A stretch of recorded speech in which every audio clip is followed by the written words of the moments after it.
Hey everyone, welcome back to the channel. I know I've been gone for a while. I have had a very, very busy week. I had auditions coming up. I had a very important interview to do for my podcast, the Frames for Thought podcast.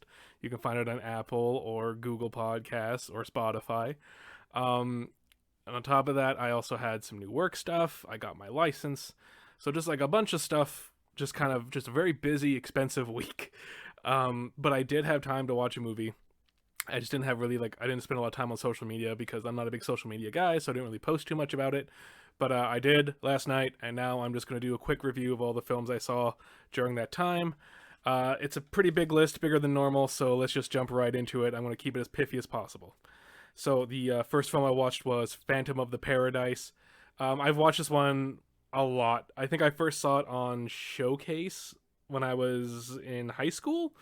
I didn't even see the whole thing. I just caught the ending of it, and I was really intrigued. I had no idea what was going on because it's one of those like '70s, like really out there kind of drug trippy. It feels like they wrote it when they were on drugs and filmed it while they were on drugs type movies. Um, I love it. I this is one of my favorite films. I know people in my real life who don't like it, but I think it's really great. I have a lot of fun watching it. It always really just grabs my attention more so than a lot of other movies do, which is kind of great. I mean, I think it's kind of I think the only real flaw in it is the ending of it. It feels like they ran out of steam and then just quickly cobbled an ending together. So that'd be the only real criticism I'd give it because overall I think it's a fantastic movie. I really enjoy watching it, and it's really light on the horror stuff. So it's a good one to show your friends who kind of like. It even has moments that are kind of artistic, but yeah. I mean, I think it's one of those ones you could show your friends who don't really like a lot of horror but kind of want to watch something creepy for October. So Phantom of the Paradise, it's based on the name. It's kind of based on Phantom of the Opera. It actually takes elements of Phantom of the Opera, the Faust story, and oh my goodness, why can't I think of it right now? Portrait of Dorian Gray. So it takes elements from those three stories, puts them together, and it's a musical. It's got music in it. But the way everything's shot, the cinematography around it, and the acting around this film, that's what really makes it stand out. If I was to recommend it, or not recommend, I do recommend it. I give it a score. I'd give it 4 out of 5. I think it's not the greatest thing in the world, but I think it's a really solid film.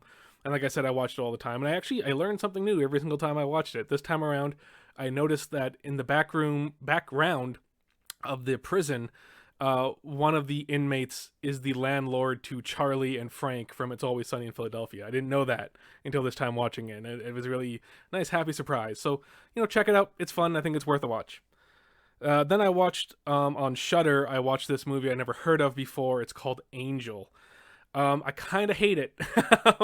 It's not when it comes to like the idea of like a horror. I don't understand why this movie's on Shudder. Okay, so like yeah, there's a lot of nudity in it, and yeah, there's like a lot of escorts and prostitutes being killed by this like murderer guy. So that's the horror element to it, the nudity and the blood. But overall, the tone shifting in this movie is really offsetting. Um, so the premise of it is that you have this girl Angel who's supposed to be like 15, 16. She's like a high school student by day, but then at night she's a prostitute. And like first of all, that's really messed up, and like that's an interesting premise for a story that's not this. But they play it up for kind of like she's in high school and like everyone really sucks and is like crappy to her. But then when she goes out and becomes a prostitute, like look at all these wacky people. Look at the family that they are. Uh, and then you kind of learn that the reason why she's a prostitute is that like her father left at one point when she was young. She didn't understand why, and then a few years later her mother just like left as well. So like both of her parents just left this girl in LA by herself, so she had to do prostitution at like the age of like 12 or 14 or whatever. It's messed up. Like that's really messed up, but they play it like, well, not necessarily that information. They do put like the heaviness on that, but then her being like an underage prostitute is played like really light and like really happy in comparison to everything else in the film. So it's really weird. I really didn't like that. The acting's pretty good in it. There's only like 1, 2 performances. I was like, stop. Um, but yeah, I really didn't like it. Especially as a horror film, mainly like if I'm just looking at this from like a horror perspective, like it's all like happy, happy, happy. It's way too light. Like there's too much light going on, and like you can have horror that happens in the middle of the day. Don't get me wrong, but this one, like with the tone, with the lighting, and the subject matter, like it was too. It wasn't enough. It was just too much in the other direction. Yeah, I'd give this one a 1 out of 5. I really didn't enjoy it, but I do think there is some good acting in it. I think it's in the wrong genre. Switch it up a little bit, and I think it'd be a better film. Then I watched The Furies, which came out in 2019 on Shudder. So Shudder has taught me, and then Shudder is a streaming app, by the way, for those of you who don't know. It's all horror stuff. I recommend it if you like horror movies or horror TV shows too. It's got those as well. Anywho, The Furies. So Shudder has proven to me that the places to look for interesting new horror concepts and interesting new horror films, it's South Korea and Australia. Australia does some really good stuff on Shudder. There's some really amazing stuff on there, and The Furies is one of those. Um, I I don't want to talk about it too much because I really enjoyed it, so I'm gonna try to be as nonchalant about it as possible. But um, the premise of it is what makes it great. So these women like wake up in the woods, and there's just all these different like masked psycho killers trying to kill them. And what you kind of notice is when like one woman dies, one of the killers die. So somehow they're connected, and it's really interesting. Like the homages they throw into it, as well as like the acting, the pacing, the cinematography, the lighting, the tone. There's like one actor that kind of bothered me, or maybe two, that were kind of like, I'm not sure exactly why you're here.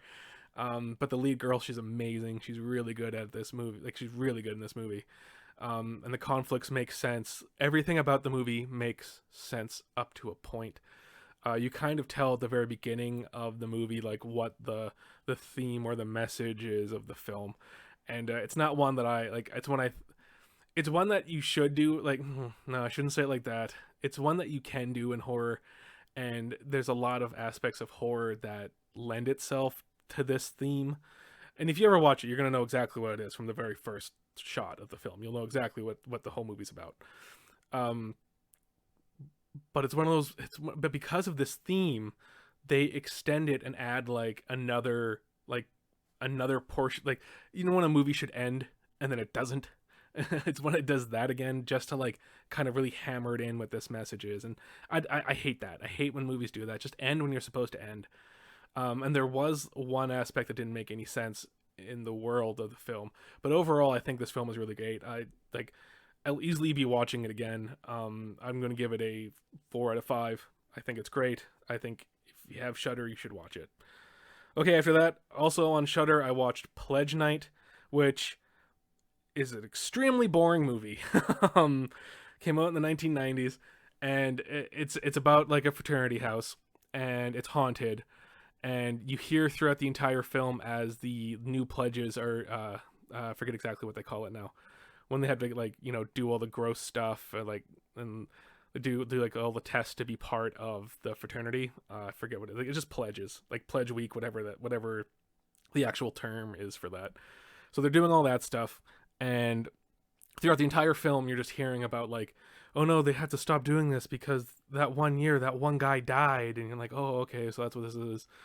But then they just kind of keep going and going and going, and you don't like the ghost zombie guy doesn't come into the film until like the last like 10 minutes, 10-15 minutes of it.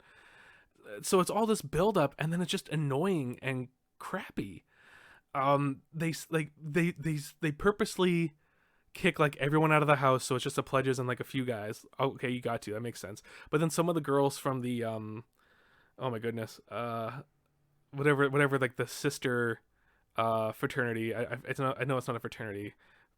I forget what girls call it, but they just like, some of them just show up to like make dinner and like clean and take a bath, and just so they can get like killed by this ghost guy and nobody notices. And it's just like really long. The movie feels like it's 3 hours and it's not. I really didn't like it. I can't recommend this one. I don't even think the acting is very good in it. This one's just like a 0 out of 5. I'd skip this one entirely. I did not enjoy it. Um, okay, next, House. House is awesome. House. My history with House is I actually watched House 2 first, and I loved House 2. House 2, it's got Dogapillar in it, and Dogapillar is like a main pimp. He's so fantastic. I love House 2. House 2 is one of my favorite films to watch. I think if you don't really like horror, but you like fantasy adventure a lot, I think you'll get a lot out of House 2. House 2 is very light on the horror.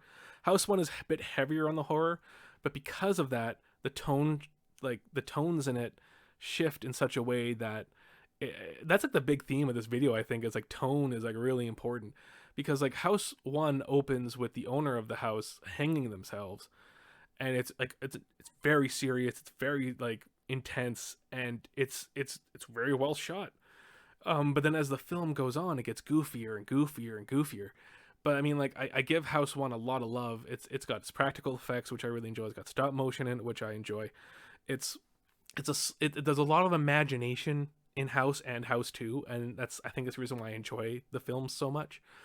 Um, House 1, it's probably the best haunted house film you'll see about a man dealing with his PTSD from Vietnam. Like it's it's pretty incredible. It's a bit goofy at times, but that kind of adds to the charm of it. I recommend House. I think House is really good. I would recommend House, but I don't think it's for everybody, so I'd give that one more of a 3 out of 5. I enjoy it. You know, I don't watch as much as House 2. House 2 is amazing, but House 1, yeah, I'd give that a 3 out of 5. I think it's worth a watch. And again, it's it's a bit lighter on the horror side. I mean, I think it's easier for if you want to get someone into like a supernatural horror type mood, and they don't really like a lot of horror movies. You can try House. House might work for them. All right. After that, I watched Witchboard, also on Shudder. And Witchboard and House came out in the same year apparently, which you would never be able to tell. uh, Witchboard, Witchboard is one of those movies where you're like, why are you doing this? Stop doing this, main characters. Like you're being stupid. Stop being stupid. Witchboard though, I surprisingly really enjoyed a lot of Witchboard. I wouldn't say it's going to be something that's going to enter the regular rotation, but it's interesting and it's pretty. I wouldn't say it's clever, but like you can kind of see what's going on. You're like, okay, and you kind of just enjoy the ride of it. I don't want to give too much away about it because I think this is another one that's really light, and for a friend who might not like horror movies and you want to try something supernatural, that one. So just really quickly with Witchboard, Ouija boards, an evil spirit basically possesses this woman, and but it also has this ghost element where the spirit can just like travel around and just like harass people. The main woman in it, the redhead, she is stunning, she is beautiful, and she's a very good actress in it. I actually think that's the strongest aspect of this film is all the performances. Even there's a character who's a medium. I forget her name. I think it's Sarah, but they call her like her medium name is something else, but her first name is Sarah.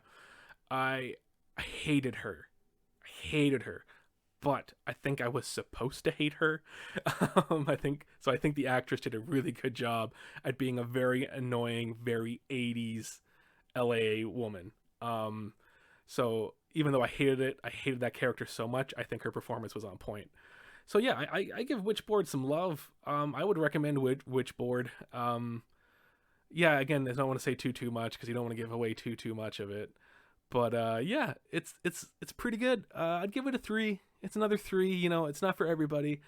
I don't know if I'll ever watch it again. I might, but I'm not sure. But yeah, 3 out of 5 I think is really good for Witchboard. Okay, then last night I watched Corpse Bride. I'm going to assume everyone knows Corpse Bride. It's I think it's the last Tim Burton stop motion. And again, stop motion, so it already kind of has my heart. The biggest thing with Tim Burton films is that his designs, and this movie I think is a big love letter to his designs. Like even just like the one butler with the giant nose and it's always looking up. Love it. Love that character. I love the way that character looks. I love how everybody moves in this. You'll have people where like their hips are here and then their body kind of snakes, and they kind of they walk like that, and I love that kind of stuff. I love that kind of detail, because I mean like that's the sort of thing with Tim Burton films. It's like the main characters are kind of the most like, are like the worst part. They're just because they're more, they try to be more every man and every woman's, so they come off as less interesting than everyone else around them. Um, it's so you can insert yourself into it. That's why I think a lot of girls really gravitated towards the corpse bride herself, and that's why you see a lot of cosplay of her and everything, and people dressing up as her for Halloween. It's because like you can, like a lot of women can easily put themselves into that character. It's very easy to do, but it's all the background characters to me which make this movie fun. I mean, and a lot of them are just skeletons, and skeletons are always fun to watch. So it's a pretty solid film. I mean, I actually like, you see the twist coming from like a million miles away. Um, but what's interesting about it is that I think the film does a really good job of making you kind of second guess, um, which like bride he's going to go with. Um, yeah, I mean, I think everyone's seen it. I don't think I can add anything else to it. I don't think it's as, I think it's pretty solid, but I don't think it's his best work. But I mean, I'd still recommend it. I still think it's a 4 out of 5 film. I don't think everyone needs to see it, but I think it's a good film to watch. Yeah, so yeah, that's what I've been watching. Sorry, I hope this video wasn't too long, and I'm sorry if I didn't put in the amount of information and the amount of context that I normally do. But I mean, like, we went through what, 1, 2, 3, 4, 5, 6, 7 films. I normally try to do this in like bolts of 3, so I'm just trying my best to make these not boring. Anywho, I hope you guys enjoyed it. If you did, leave a thumbs up and a follow. Subscribe to the page, all that fun YouTube stuff. Also, I really recommend checking out the podcast. We've had like the last couple episodes have been real bangers, and this one, I get to interview somebody in my career, and so I think this episode, if anything, just listen to this episode, even if you don't want to sub to the podcast. I think it's very interesting if you're an actor, if you're a young actor. I think that podcast is the one that you need to listen to. Anywho, that is again the Frames for Thought podcast. Please check it out. That's everything I have to say. I hope you guys are having a great Halloween so far. It's almost over. I love you all.